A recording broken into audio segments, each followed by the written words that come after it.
Welcome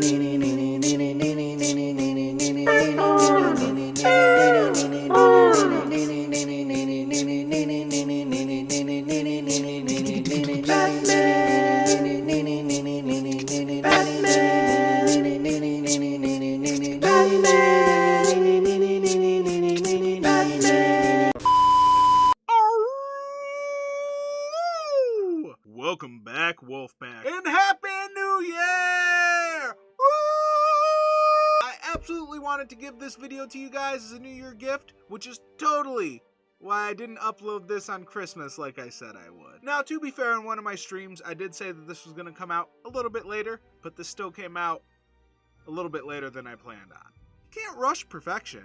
I'm going to quit making excuses for myself, and instead I'm going to let you know that during this time that it's been taking me to both perfect this video and decide what the hell I'm doing with my life, I've been able to come up with a lot of awesome ideas for future content for this channel, because that's really been one of my big hang-ups, is deciding what I wanted to do and making sure that whatever I did was the best it could be. So just know that I have a lot of awesome ideas coming to you guys soon, on top of the fact that I'm finally going to start really working on some scripts. Now that hopefully with vaccines coming out soon, we can see a post-COVID world sometime in the next year. But with that being said, once I can finally get together with the people I want to and do the things I want, there have been some, short but films that I want to work on, and I'm going to be working on the scripts for those as well. So, I can't really tell you what you're going to see on this channel or when. Just know that a lot of cool things are going to be coming, so I guess just wait for that. With that being said, you're here for one reason, and that reason is the finale of my deep dive into... It's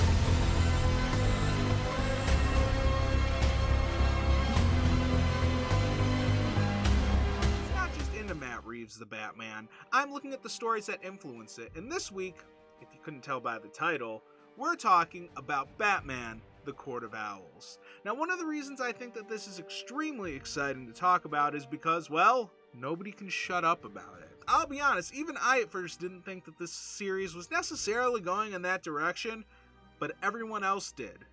And after time, I really looked into it, mainly because of this series and looking at everything influencing the story, and I came to the conclusion that there's no possible way that we're not headed in this direction. And not only do I think that this will be the finale of the 3 films, I think the Court of Owls are actually going to be the backbone of the entire trilogy. What do I mean by that? The best place to start is at the start of the story. Batman Court of Owls is a 21-issue comic series from DC Comics written by Scott Snyder and illustrated by Greg Capullo, and it debuted in December of 2011. We see Batman on the prowl at night, fighting through every single member of the Rogues Gallery as the story starts, while he explains that Gotham's headlines lately have been explaining that Gotham is a lot of things, and lately, it's been murderous and hopeless. At some point, we even see the Joker jump out and start helping Batman fight crime. Wait, what the hell's going on? After we see that scene, we see Batman back in the Batcave working on something, and wait, is that... That's the Joker again! And he's in the Batcave with Batman, and wait a minute. We actually find out it was just Nightwing in some kind of AR gear where he was disguised as the Joker so he could do a little undercover work in Arkham Asylum. Though I'm not gonna lie though, that's some pretty good tech. I was a little worried at first. I was like, Bruce, bro, what you doing? From there, we switch to the scene where we see every single Robin. We're talking Dick Grayson. We're talking about Jason... We're talking Tim Drake. We're talking about Damian Wayne. They're all there and accounted for, and we find out that this is a fundraiser where Bruce Wayne is, as always, announcing that he's investing in both the future and infrastructure of Gotham. Now, one of the guests to this fundraiser is the man Lincoln March himself. Who is Lincoln March? Well, you just wait. Lincoln March, we find out, is a man who's running for mayor of Gotham right now, and in fact, just like Bruce Wayne, is looked at as a man of tomorrow. Real quick, I don't know why I forgot to mention this, but during the conversation that Bruce has with Lincoln, Lincoln shows him a brooch that he said he got from his mother when he was younger. Just remember this as it becomes very important later on.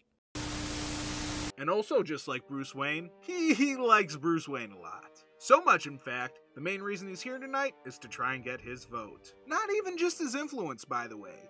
Just his vote. One vote. Who's your campaign advisor, Paul Manafort?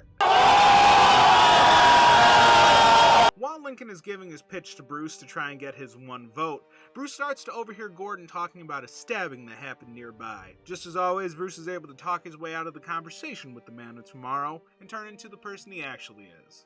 I'm Batman. Batman arrives on the scene with Gordon, and while they're looking over everything, Batman notices that the victim was a John Doe, and he was actually killed expertly with throwing knives put at all the major arteries. Batman also notices some skin underneath the victim's fingernails, which he sends in for scanning to get some DNA evidence. While analyzing all of this, one of the detectives that went along with Gordon and Batman mentions this could be related to the old wives' tale of the Court of Owls. But while discussing this, Batman cuts the man off because he notices that there's an overwhelming smell of paint thinner. Well, we realize it's not just a smell of paint thinner. There's paint thinner all over the walls, and when set ablaze with the detective's cigar, we read that it says that Bruce Wayne will die tomorrow. The detective expresses huge concern for Bruce Wayne as he's more disconnected from Gotham than everyone else, especially Batman. God, I love the Force irony in these comics. But just before Bruce can even start to worry about himself, he gets the DNA results back from Alfred of Dick Grayson. Suddenly we cut to the next day where Bruce is describing the windows at Wayne Tower, how they're unbreakable unless you hit them in a specific spot. How does Bruce know this? Because he was just pushed through that spot by an assailant and is now falling to his death out of Wayne Tower. He reveals that it's almost impossible for him to even brace his fall at this point since he's also had throwing knives thrown at all of his brachial arteries, pretty much stopping him from being able to catch his fall at all. Suddenly, we flash back to the night before. Batman is performing an autopsy on the corpse of John Doe with Gordon. They find an owl symbol on the victim's right wisdom tooth. Jim then recants the Court of Owls nursery rhyme. Beware the court of owls that watches all the time, gazing from the shadows behind cement and lime. They see you at your heart, they see you in your bed. Stigmata was reward of them, or soon they'll send a talon for your head. Batman says all of that's just a legend, to which Gordon says, well, at some point, so were you. Just as Gordon was asking if anything had turned up from the DNA, we see Dick walk in, and Gordon leaves. Batman lets Dick know the results of the DNA test, and Dick immediately has an answer for him. We learn that at a party the week before, John Doe grabbed Dick's arm and then whispered as he was leaving that, "They're real. They're everywhere. And they're sending him for you. All of you."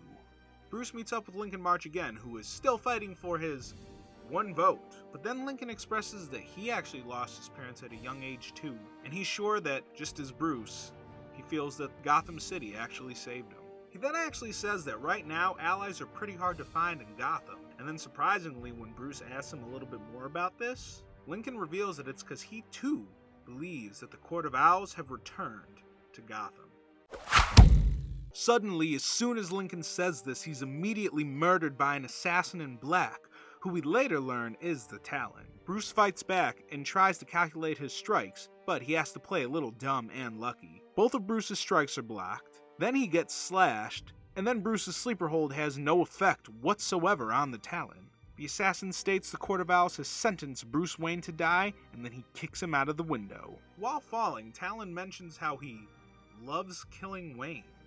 Now, while Bruce is falling, he's also monologuing in his head, where he mentions that most believe that there are only 12 gargoyles, or as they're called, guardians, around Wayne Tower. Now, these guardians are used to welcome people into Gotham City from, all the streets or any of the seaports. But what most people don't know is that there's a 13th guardian that was built by Bruce's great-grandfather Alan Wayne, and that was to welcome people to Gotham from the sky. This is the very guardian that Bruce is able to land on to break his fall. When Bruce does this, the Talon assassin keeps falling and actually hits the streets below, believably dying on impact. Bruce tries to catch himself, gather himself, and figure out what the hell just happened, and he just chalks everything up to believing that the assassin himself was just an imposter since he, went Nick splat all over the sidewalk. What we then see is Bruce become dumbfounded when he realizes the assassin wakes up, kills all of the medical men in the ambulance that he was just strapped into, and then steals the ambulance. Ain't no ordinary dude's just gonna get up and do that. I'd run, Bruce. You're being chased by Michael Myers.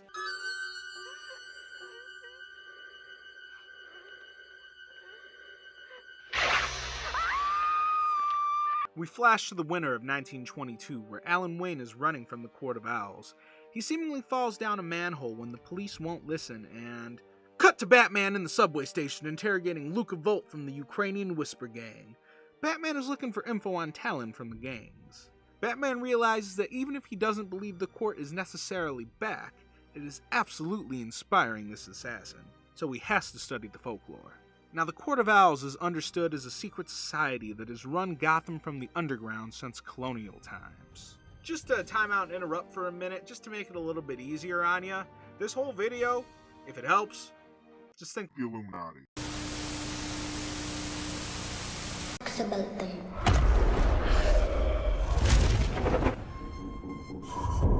Not a whisper word is said.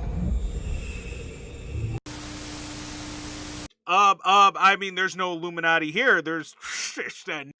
Can I leave now? We learned that Bruce's great-great-grandfather Alan, you know, that bloke from before, actually died in the sewer from falling in that manhole. He was also obsessed with the idea that the owls were coming for him, and was actually looked at as senile. We then come to learn that Lincoln actually survived his assassination attempt, and Bruce goes to visit him. He says that he states people would periodically whisper in his ear to drop his bid for mayor, and then he woke up 2 weeks ago to an owl in his apartment perched on bones. Lincoln then says the rhyme one more time.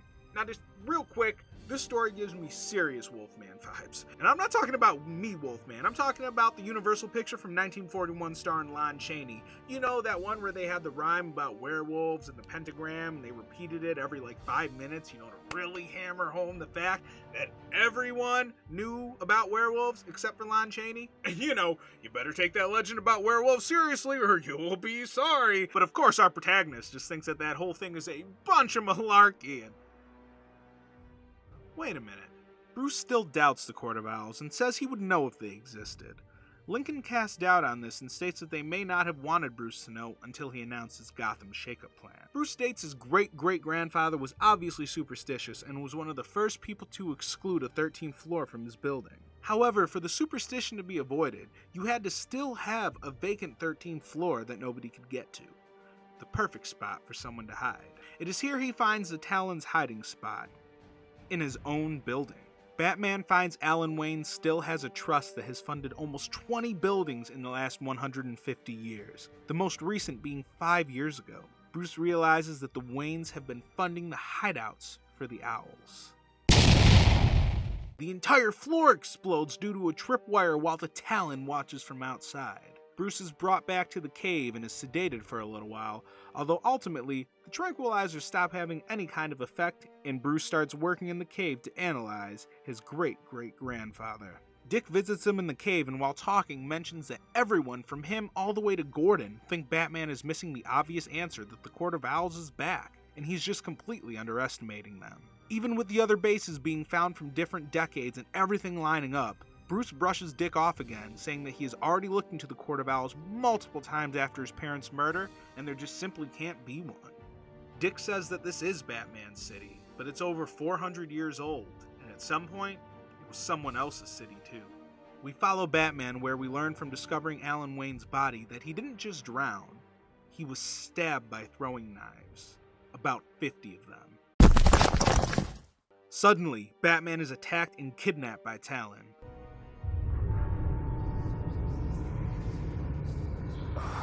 He awakens in a maze where a giant screen with 3 men wearing white owl masks recant the classic rhyme to Batman again. You know, at this point, because it's probably some kind of contractual obligation where they have to say it every single 30 minutes, or they lose a sponsorship. Beware the Court of Owls that watches all the time, gazing from the shadows, behind cement and lime. We learn from Gordon that Batman has been missing for 8 days, and we see a montage of every member of the Bat family fighting crime and looking up at the bat signal hopelessly. Bruce is hiding in the dark from the owls. We see Batman in the worst mental state that we have ever seen him in. He's been going 8 days now, with barely any sleep, no food source, and only one water source that very well may be contaminated by the Court of Owls. Is this supposed to frighten me? You think you're the first ones to drug me? Invade my mind? I'll find my way through this, and I'll bring this whole damn court crashing down around your... We hear the owls narrating to Bruce over the speakers and see that he is almost broken at this point. Although at least from what Batman can tell, they haven't learned his secret identity just yet. Bruce almost thinks he sees the owls and lunges for them, but it's just a trick of the mind. Batman continues to go room to room while the narrative story of the Court of Owls beginning unfolds to Bruce. At one point, Bruce comes across his elderly parents who are both blind and somehow alive. Suddenly, they turn into owls that scratch at him and fly away. Bruce screams that he refuses to be tricked and pulls up a panel from the floor that he falls into. He finds himself in the same white room filled with photographs of past victims, including pictures of Batman himself. Talon finally appears to kill Batman, explaining his body won't be returned to the surface. Rather, they will display his body in this maze as a trophy. Batman is brought before the court, some looking human and some very much not. Suddenly, a little girl from what seems to be the top family decides that Batman is to be punished, and that his body is to be broken. Batman is defeated and surrounded by the court as his will slowly slips away. Suddenly, he looks at Alan Wayne's picture taken moments before death, and decides that this can't be his fate too. Finally, Batman returns. Roll credits. But he's not the same Batman that we're used to. This is a more rabid, volatile, primal Batman. Batman and Talon brawl until Batman finally batters and emasculates Talon. Batman then calls out to the rest of the Court of Owls, pledging to find them all, and that nobody knows Gotham better than him. Batman's first example of this is by blowing a giant hole in the weak point of their fountain to find his escape route. While Batman's making his escape through the waters and sewers, he ends up hitting a giant pane of glass. Swipe! We find out from the supposed leaders of the Court of Owls that while Talon was wiped out, they have plenty more where that came from. Suddenly, Batman awakens, and we see the person in front of him was actually jumping him with car cables. It turns out to be a pre-Bluebird Harper that was actually saving Batman from flatlining. But Batman being Batman, he kind of just gets off the table and just brushes her away. You know, nice way to thank her, you dick. We see someone that we assume is Talon awaken in front of the court. We get a point of view shot, but we can see that he is sitting down with tubes in him. We learn that he has been brought back from the dead and is even stronger than before. We also learn the Court of Owls plans to come out of hiding to take their city back. Batman is found by Alfred coming back to the cave through the sewer. We learn that the glass Bruce couldn't punch through was actually just ice. Many, many sheets of ice. Alfred takes Bruce back to the cave where we see Talon strapped to a medical table. Bruce rightfully freaks out, but Alfred assures him that he's dead and they recovered the corpse in order to study it. Now this immediately makes us question who was before the council earlier. Was there some kind of Essus transfer? Cloning? Secrets only the Sith knew.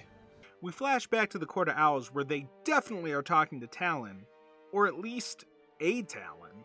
Bruce and Dick learn that the Court of Owls has an affinity for reanimating dead tissue.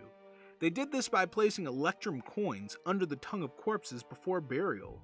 The electrum deposited into the body through both the coin and that tooth filling we mentioned earlier over time makes the body a giant conductor. Basically, this army of Talons is just a giant army of Frankenstein assassins. The reanimation process can be repeated many times, unless the body ends up frozen. Bruce also lets Dick know that the Talon is a man by the name of William Cobb, Dick's great-grandfather. Dick becomes furious after hearing that Bruce was initially going to keep this a secret from him, and he goes off on him for always lying to the family. Bruce eventually cuts him off with one of his patented strong backhands. As funny and seemingly random as the moment was, we actually see it was just so Bruce could knock out Dick's molar. The reason for this was to show Dick that he was actually meant to be in the Court of Owls too, and he had the same tooth filling. Now first off, Dick move on Bruce's part for knocking the guy's tooth out. He totally didn't have to do that, he could have just told him. However, dude's got one strong backhand. Now this completely blows Dick's mind as Bruce explains it. The way it worked were that potential gladiators, aka the Talons, used to be escorted to the Colosseum by performers and acrobats. Basically an ancient version of the circus. Every decade, the circus presented a group of children to the Court of Owls so that one could be chosen as that era's Talon. The most recent was meant to be Dick, but then his parents died. Bruce says he used to feel the city looking at him every single night, but he felt it as an ally, protection. Only now he knows the truth. His city, his Gotham, never existed. It's a stranger and an enemy. Dick reminds Bruce that everyone creates their own destiny. He messed up this time, but the Court of Owls isn't Gotham, and neither is Bruce. The story ends with the Court of Owls unleashing the group of Talons on Gotham City. Now from here, the story ends and becomes Night of Owls. Now for the purpose of this video, we don't really need to go into that, as, let's be honest, going into Hollywood, they're most likely just going to restructure the entire at least ending, maybe even most of the story beats to this story, and we're going to see something completely different. Especially with the lack of characters such as Wulfpak, or Batgirl, or Jason Todd, or basically anyone besides Batman and one speculative Robin at that point. However, in the interest of not leaving a story untold, as well to indulge every single one of you way too lazy to check out awesome channels such as Comic Storian, I'll gladly indulge you. Basically what happens from here in the Night of Owls is that the Talons completely overrun Gotham, and they have a hit list of 40 of the most influential, wealthy, and powerful people in Gotham to kill. It's of course up to the Bat family story by story, one by one, to prevent this from happening. Batman gets the special job of trying to pretend Lincoln March, which he doesn't. Lincoln March dies, and leaves Batman a note, well, leaves Bruce a note, telling him not to give up on Gotham. Batman eventually finds Mrs. Powers, the wife of the top-ranking official in the Court of Owls, and basically scares her into contacting her husband Joseph to let Batman know where they're meeting. Batman eventually is able to track all of the Court of Owls back down to the Harbor House, which is the initial place where Batman thought that the Court of Owls was hiding in the first place as a child, and finds every single one of them dead from poison, including Joseph himself. Batman goes through piecing everything together and suddenly gets a hunch, one that he has to explore. That hunch was that Lincoln March was not dead. Well, more so that he wasn't dead anymore. Batman finds Lincoln March, who explains that he was actually working for the Court of Owls this whole time. But on the day that both him and Bruce were attacked, he ended up seeing the Owls for what they really were.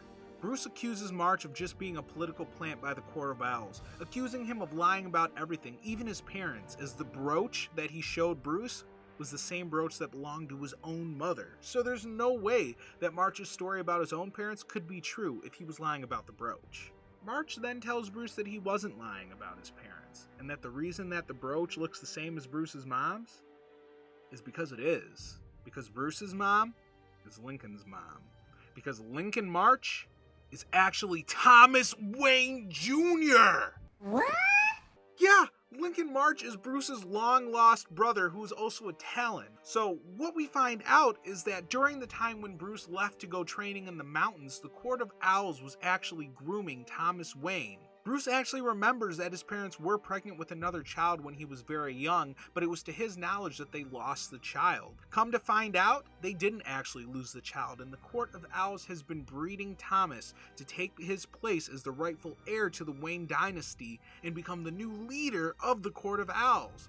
But when Bruce returned from his training in the mountains and took his place as the Wayne's heir, it derailed the entire plan. When that happened, the Court of Owls came up with the Lincoln March alias, and the rest is history. Batman then ends up fighting his brother all the way to Wayne Tower, where they have their climactic final battle. Eventually, Wayne Tower completely explodes, Thomas Wayne disappearing without a trace. Bruce announces that he's going to be rebuilding Wayne Tower, in the image of Gotham, for its people, not for the Court of Owls. And that is where our story concludes. Feel free to dive more into these stories if you would like, but for the purposes of our video, you pretty much got the gist of it. Now that we know who the Court of Owls are, it's time to find out what exactly they have to do with...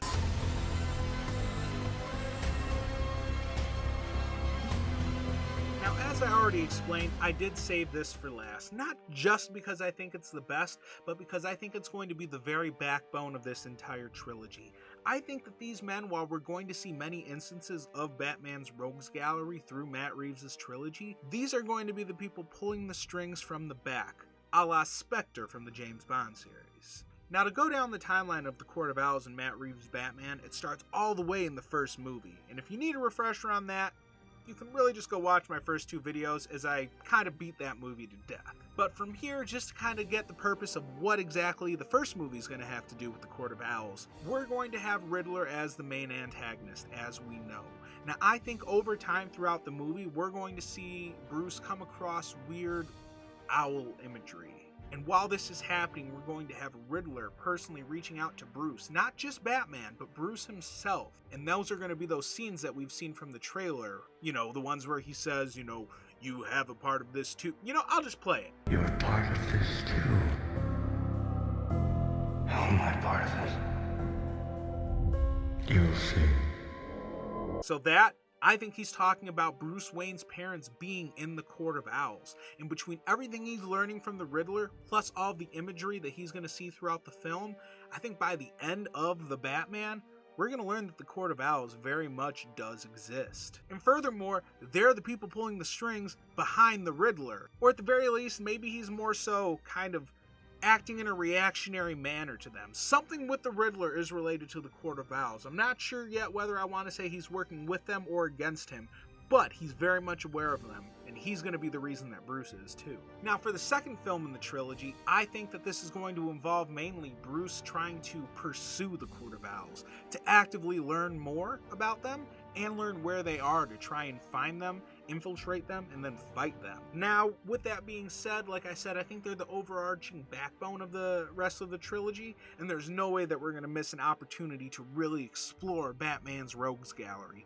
That's why I think, just like in The Batman, we're going to have a couple of villains that are going to be front and center for Batman to focus on as well. Just kind of spitballing with what I think makes sense. Let's say the second movie most likely will take place with both Two-Face and the Penguin. I just kind of think they have very similar styles. I've already brought up in my previous videos the perfect ways to introduce them in the Batman, so I think it just makes sense that they're the antagonists, kind of pulling the strings at the front of the Court of Owls for Batman. Now, following that same trilogy theme, I think the second film is going to end in a very hopeless manner, a lot like Empire. I actually think the second film will probably end with Bruce Wayne getting captured by the Court of Owls. And the way that we're going to see the film end is actually going to be with Bruce Wayne having been in custody of the Court of Owls for a couple of days at this point, and Robin realizing that he's been forced to defend Gotham City all by himself, with the help of Catwoman, who eventually also realizes that Bruce is missing. This will really help set the mood and seriousness of basically the entire series, and will also be probably the perfect cliffhanger going into the third and final film. Now, of course, with the third film, this is going to start out with Batman escaping from the Court of Owls, and then eventually lead into him regrouping with the Bat family. But instead of the actual Court of Owls story, this is going to end more a la Night of the Owls, of course, and I'm sure it's going to eventually end with Bruce teaming up with the rest of the Bat family to take down the Court of Owls, but not without changing Gotham forever. I also don't believe that we're going to see any antagonists really in the third film. There's not really a point, because with where we'll be in the films, the Court of Owls will be built up as the main big baddies. In fact, you may even see some members of the Rogues Gallery helping out the Bat family, turning against the Court of Owls to try and take Gotham back. But I doubt it. Also, just throwing it out there really quick, there's going to be no Joker. So in the film, I don't think we're even going to see that scene with the AR technology, nothing with Joker. You save him for Batfleck, there's no reason for him to be here. Also, and I'm just throwing it out there, I don't think we're going to see any Thomas Wayne Jr.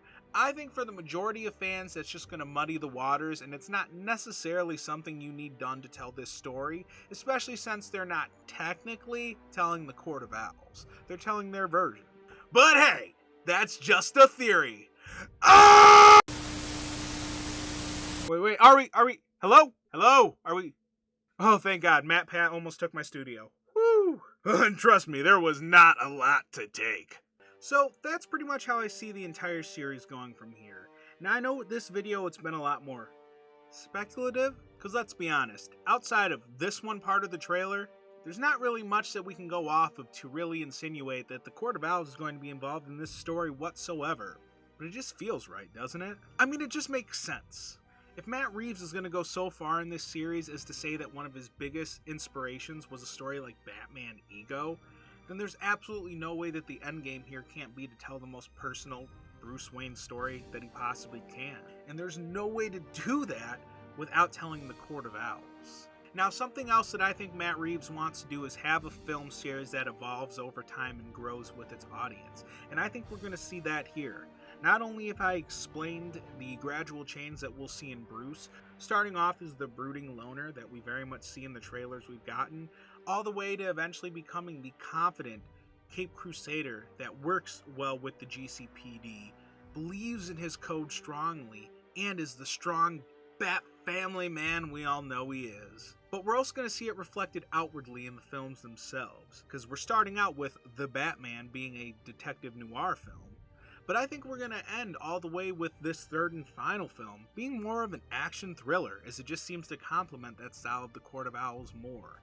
I think that this is going to be a film series that we're going to see morph and evolve a lot, but at the end of the day, the message is going to be the same.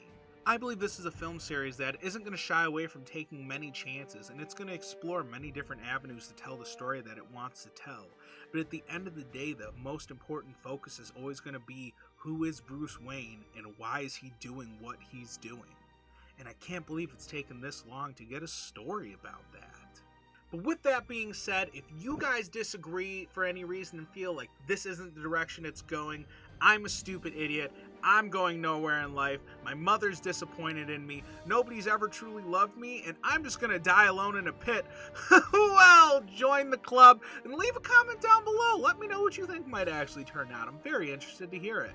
Now, but with that being said, I want to thank you guys so much for joining me on this journey. This film series can really go any way that it wants to with how early on it is, but I think I've provided plenty of evidence to support why I'm pretty confident that I already know, probably 10 years in advance. What's up? But I'm serious, not just any ideas you guys have, but any comments that you want to bounce off me regarding this story, or even just any ideas for future videos, or if, you just want to talk Batman, because there's never a time I don't want to talk Batman. Please feel free to reach out, and if you're going to do that, please feel kind enough to also subscribe, as it is free and keeps me from dying alone in that alley. Thank you guys once again. I'll be seeing you very soon. Keep up with this channel, ring the bell for all notifications, and follow me at Twitter at Wulfpak_Inc. to follow me for any kind of updates as to what you can see next on this channel. And then, of course, go ahead and follow the Twitch so you can see when I jump on there live to stream pretty much whatever I want, because I was starting up a Cyberpunk series. Hello, darkness, my old friend.